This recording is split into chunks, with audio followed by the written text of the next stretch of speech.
बोलिए कैलाशपति भोलेनाथ की जय।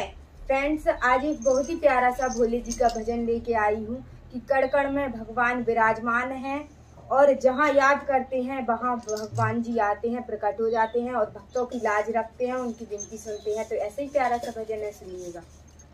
कि महलों में नहीं, कुटिया में नहीं, जहाँ